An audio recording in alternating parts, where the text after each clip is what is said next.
सानी सी, ये जो आप तस्वीर है इसका भास्कर ठाकुर जी का जीवधानी मंदिर ट्रस्ट और फिर यहाँ विद्यालय में कैसा योगदान रहा? देखिए, भास्कर वामन ठाकुर जो थे वो विरार के सरपंच थे। आइए ना। और इनका जीवदानी ट्रस्ट में काफ़ी योगदान है। यानी जीवदानी ट्रस्ट का जो मॉडिफिकेशन करना स्टार्ट हुआ, ये पायरी के बाद में इतना बिल्डिंग तक का, इसमें इन्होंने काफ़ी रोल, इनके अंडर में ये सब हो गया। वो अध्यक्ष थे ट्रस्ट और सभी को साथ में लेके उन्होंने जीवदानी ट्रस्ट के लिए बहुत योगदान दिया। अच्छा, इस मंदिर का जीवदानी ट्रस्ट सही तरीके से लोगों तक पहुंचाई, इसका काम, उसका मंदिर का पूरा देखभाल और मंदिर का पूरा जो स्ट्रक्चर आज बना हुआ है, ये सब फैसिलिटी, एक बहुत उनका योगदान है। और अच्छा, इसमें ये योगदान में से ही फिर नाना जुड़ गए और जमीन वगैरह सब जुड़ गए। ये जमीन कैसे आपको प्राप्त हुई? जमीन ये जीवदानी ट्रस्ट ने डिसाइड किया कि अपने को एक बच्चों के लिए स्कूल बनाने का, ये एरिया की जो बस्ती है वो बहुत ऐसे गरीब बस्ती है। सुना है नाना ने इसको परचेज किया था पहले, इनके नाना के ग्रुप ने ये परचेज किया था, जिस रेट में परचेज किया था वही रेट में जीवदानी ट्रस्ट को दे दिया, क्योंकि इसके स्कूल का रिजर्वेशन था, तो स्कूल बनाने के लिए बहुत अच्छी जगह हो जाएगी। इसलिए जैसा लिया वैसा ही ट्रस्ट को उन्होंने दे दिया, लिया हुआ था तो फिर उनको दे दिया। इस विद्यालय की खासियत क्या रही? इधर करीबन 3000 विद्यार्थी पढ़ते हैं और ये पूरे एरिया में आजू बाजू में जो लोग हैं उनके बच्चे इधर पढ़ते हैं, उनको आने जाने का खर्चा नहीं लगता है। और इधर की फ़ी भी बहुत रीज़नेबल है, 400-500 की बाजू में रही है। जूनियर और सीनियर की फ़ी कम है, थोड़ी सीनियर की और थोड़ी ज़्यादा, और 600 रुपये में पूरा फ़ी होती है। मिश्रा नामक लड़का, हाँ, आज 5वें स्थान पर आया था। क्या ओलंपियाड का जो एग्ज़ाम हुआ अभी, उन्होंने उसमें हमारे कोई स्टूडेंट ने पार्ट्स लिया था, उसमें वो मिश्रा करके जो लड़का है वो 5वां आ गया महाराष्ट्र में। इधर के जो हमारा स्टाफ है, हमारे प्रिंसिपल बहुत अच्छी तरह से पढ़ाई देते उनको, अच्छी तरह से देखते उनको और डिसिप्लिन रखते हैं। नाना का इस विद्यालय के साथ में जुड़ाव कैसा रहा? नाना का जो जीवदानी ट्रस्ट से जुड़ाव था, उसमें से नाना और इनकी सबकी एक भावना बन गई कि ये लोगों की इधर कुछ स्कूल बनाना मांगता है, तो विद्यालय बन गया। और नाना आज ये स्कूल के अध्यक्ष है। और अच्छा, इस विद्यालय के अध्यक्ष नाना है।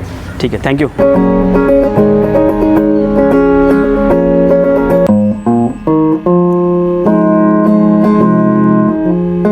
नाना, ये विद्यालय के बारे में प्रफुल्ल सानी से बात कर रहे थे हम, तो उन्होंने बोला जीवधानी ट्रस्ट द्वारा जो वो विद्यालय चल रहा है उसमें भी आपका योगदान रहा, ये विद्यालय यहाँ भी आपका योगदान रहा। वीवा कॉलेज, जिसका जिक्र मुंबई की तरफ भी होता है, जिसका जिक्र वसई विरार में तो बहुत होता ही है, वहाँ पर बच्चे निकलकर IAS बने, PCS बने, इंजीनियर बने, तमाम क्षेत्रों में फैल गए। उसका जन्म कैसे हुआ था? शिक्षण संस्थान में बहुत योगदान रहा आपका, वीवा कॉलेज की स्थापना और उसका इतिहास। देखिए, कैसे है कि जब हम लोग, मैंने जैसे बताया आपने कि हमारी जो सोशल वर्क की शुरुआत या पॉलिटिक्स की शुरुआत भास्कर जी ठाकुर उनके तरफ से हो गई। उसके बाद में हितेंद्र जी ठाकुर जब योग कांग्रेस के अध्यक्ष बने थे, तब एक प्रोग्राम में हम लोगों ने ऐसा तय किया था कि यहाँ पे एक कोई अच्छी ऐसी संस्था बनाई जाए, सामाजिक संस्था बनाई जाए, उसके तरफ से कुछ लोगों को हम लोग दे सके। इसलिए यूथ होने की वजह से यूथ के लिए काम करने के लिए हम लोगों ने यंगस्टार ट्रस्ट की एक स्थापना की थी। और उस यंगस्टार ट्रस्ट की स्थापना के वक्त पे उस वक्त के सब पार्टी के लोगों के, कांग्रेस, राष्ट्रवादी नहीं थी वहाँ, जनता दल या शिवसेना के लोगों को हम लोग ने वहाँ पे बुलाया था। और हितेंद्र जी ठाकुर उस वक्त अध्यक्ष थे। और उस वक्त एक स्पोर्ट्स क्लब बनाने की हम लोग ने प्लानिंग बनाई हो, जो आपने देखा होगा अभी जो उत्कर्ष स्कूल जो है, उत्कर्ष स्कूल में एक पहले स्पोर्ट्स क्लब था, वहाँ पे टेबल टेनिस, कैरम, एक अच्छी जिम बनाई थी। और उसके बाद में वहाँ पे स्कूल बनी। जैसे हम लोग थोड़े से आगे जाने के बाद में यहाँ भी अच्छे मराठी स्कूल की ज़रूरत पड़ी, तो एक मराठी स्कूल होनी चाहिए ऐसा हमें लगा। और वहाँ पे उत्कर्ष विद्यालय जो मराठी माध्यम की स्कूल है वो हम लोग ने बनाई। और ये किस सन की बात है जब सबसे पहले स्टार्ट हुई? ये उत्कर्ष स्कूल जो बनी थी वो मेरे ख्याल से 85 के आजू बाजू में, 86 के आजू बाजू में बनी थी, 86 के आजू बाजू में बनी थी। उसके बाद में 89 में हितेंद्र जी ठाकुर जब MLA बन गए, 89-90 में जब MLA बन गए, तो उसके बाद में बच्चों की स्कूल के बाद में जो 11वीं की समस्या थी, 11वीं के एडमिशन की समस्या थी, उसके वजह से मुंबई जाना पड़ा था बच्चों को मुंबई जाना पड़ता था। हितेंद्र जी ठाकुर जब यहाँ के कॉलेज थे, जैसे कि वसी कॉलेज था, विद्यावर्धिनी कॉलेज था वसी का, उसके बाद में नंदा खाल का कॉलेज था, उन लोगों को वहाँ के संस्थाओं के जो पदाधिकारी थे उनसे बात करते थे, भाई बच्चों को एडमिशन देना चाहिए। तो एक शिक्षण अधिकारी ने जितेंद्र जी ठाकुर जो बोला कि अरे भैया आप सब लोगों को बोल रहे हैं, आप क्यों नहीं कॉलेज बनाते? तो उन्होंने तो बात लग गई, उन्होंने तय किया चलो हमें कॉलेज बनाना चाहिए। और उसी वक्त वहाँ पे 11वीं के स्कूल की हम लोगों ने 11वीं 12वीं का स्कूल बनाने के लिए जो हायर मिडिल क्लास जो है हायर एजुकेशन की जो 11वीं 12वीं की जो संस्था है वो बनाने के लिए उत्कृष्ट स्कूल में ही हम लोग ने एक जगह देखी और वहाँ पे हम लोगों ने क्लास शुरू किया। प्रदीप जी तेंदुलकर जो अभी अध्यक्ष है जीवदानी मंदिर ट्रस्ट की, उनके सामने जो जगह है वहाँ पे जगह उन्होंने दी और वहाँ पे क्लास चालू किया। एक पूरी संस्थान आपके परिवार के नाम पर वहाँ पर है, जैसे कि अलग अलग विवाह जो शब्द पड़ा, इसका इतिहास क्या है, इसका नाम? विवाह जो नाम है, जो हितेंद्र जी ठाकुर भाई साहब जो ठाकुर है, उनके पिताजी विष्णु वामन ठाकुर, उनके नाम की वो संस्था बनाई गई है। विष्णु वामन ठाकुर विवाह ठाकुर संस्था बनाई गई है। और जब वो 11वीं 12वीं की संस्था बनने के बाद में 12वीं के बाद में फिर एजुकेशन के लिए यूनिवर्सिटी की बच्चों की तकलीफ़ होने लगी, तब हम लोग ने तय किया कि एक कॉलेज होना चाहिए। और उस वक्त एक कॉलेज बनाने के लिए कर्म धर्म सहयोग से मैं उस वक्त पहला म्यूनसिपाल्टी का नगराध्यक्ष बन चुका था। और नगराध्यक्ष बनने के बाद में एक अच्छी कोई तो ऐसी संस्था बननी चाहिए, वो हमारे दिल में हमारे दिमाग में भी ख्वाहिश था। और एक दिन ऐसे ही हम लोग, मैं जितू भाई, प्रफुल्ल साने, मुकेश जी सावे, हम लोग बैठे थे और उस वक्त हम लोगों ने तय किया कि अभी जुना जो विवाह कॉलेज है वहाँ पे जो एक स्कूल थी, मतलब दुगड़ स्कूल थी, गुजराती स्कूल थी, उस गुजराती स्कूल के जो ट्रस्टी थे, अध्यक्ष थे, सोलंकी साहब थे, और दुगड़ फैमिली के जो शंकर काका जैन थे, उनसे बात करने के बाद में वहाँ पे कॉलेज बनाने के लिए उन्होंने हमें अनुमति दी। और उस वक्त वहाँ पे अच्छी कुछ कंस्ट्रक्शन होना चाहिए, उस बहाने हम लोगों ने काम चालू किया।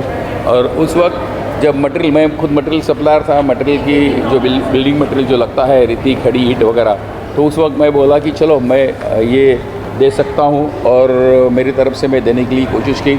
ये बैठ जाता दरमियान मेरे पिताजी का देहांत होने के बाद में कि हमारे पिताजी के नाम पे हम लोग ने एक संस्था बनाई है, ट्रस्ट बनाया था। और मेरे भाई अजीत जी पाटिल, इन्होंने और मैंने ऐसा तय किया कि पिताजी जी के नाम से भी अच्छा कोई महाविद्यालय होना चाहिए, डोनेशन देना चाहिए कोई संस्थाओं को। तो क्यों ना ये हमारी संस्था है जो विवाह चैरिटेबल ट्रस्ट की जो संस्था है, उसमें ट्रस्टी मैं, मेरे भाई, हम लोग ट्रस्टी है, सब लोग हमारे परिवार के सब लोग ट्रस्टी है उसके अंदर। तो उसके अंदर क्यों ना दिया जाए, तो हम लोगों ने तय किया। और उस वक्त हर साल में कुछ पूंजी ऐसे 8-10 साल में एक अच्छी अमाउंट देने के लिए हम लोगों ने तय किया था, पिताजी के नाम पर, पिताजी के नाम के लिए। और वो दी गई उस वक्त मेरी तरफ से वहाँ पे जो चुनाव विवाह कॉलेज है उसको लगा हुआ मटेरियल जो है रेती, खड़ी ईंट, वो भी दी गई। इसके बाद में अलग अलग संस्था ने वहाँ पे, ताकि एक विद्यालय अच्छा खड़ा हो सके और बच्चे बाहर ना जाए, बच्चे बाहर आ जाए। तो वो ऐसे तरह से, मतलब एक खेल में ये बात हुई, ऐसा हम नहीं कह सकते, उसके पीछे प्लानिंग, परिश्रम है, उसके परिश्रम है। मगर इतनी संस्था तुरंत बड़ी हो जाएगी ऐसा लगा नहीं था। मगर उस वक्त इतनी बच्चों को ज़रूरत थी, और हितेंद्र ठाकुर इन्होंने बताया कि हर बच्चों को एडमिशन मिलना चाहिए, वहाँ पे कुछ मेरिट चलनी चाहिए, ऐसी कुछ बात नहीं। तो 35% जिनको मार्क्स मिले थे उनको भी एडमिशन दी गई।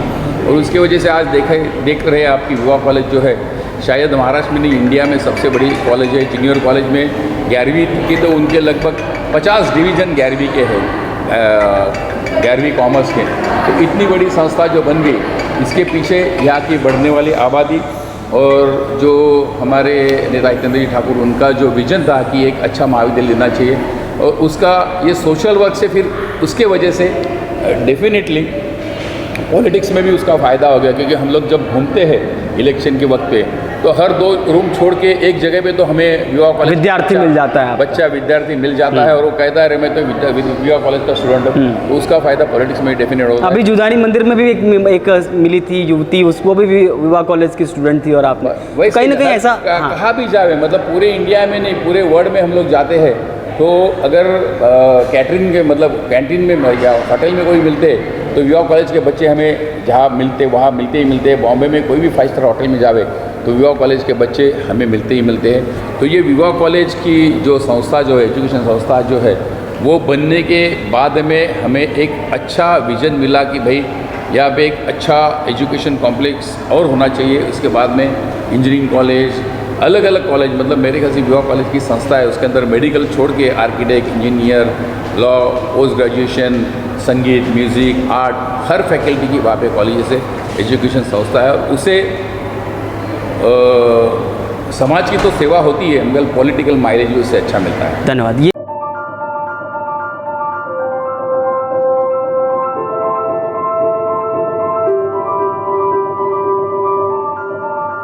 उसके बाद 1990 का चुनाव आता है, जिसमें कांग्रेस की सीट पर, कांग्रेस के टिकट पर हितेंद्र ठाकुर चुनाव लड़ते हैं। आप लोगों के पास छोटे चुनाव जीतने और जिताने का अनुभव था, लेकिन बड़े चुनाव जीतने का अनुभव नहीं था। यह चुनौतीपूर्ण था ना आप लोगों के साथ। 93 का चुनाव आप लोगों के लिए इतना चुनौतीपूर्ण था कि चुनाव के पोस्टपोन किए गए, डेट हटाए गए, बढ़ाए गए बार बार, और कई बार तो ये स्थितियां आ गई कि अखबार वाले आपके पक्ष में नहीं थे, पूरी तरह मीडिया आपके खिलाफ हो, बड़े बड़े वाक्यों में दर्द, दहशत और गुंडा शब्द का प्रयोग। 93 का चुनाव बहुत चुनौतीपूर्ण नहीं था आप लोगों के लिए? तो लोगों को अपील वो मान्य हुआ। इलेक्शन 3 बार दहशतवाद के नाम पे 3 बार इलेक्शन पोस्टपोन हो गया, एक हफ्ता के लिए पोस्टपोन हुआ, तो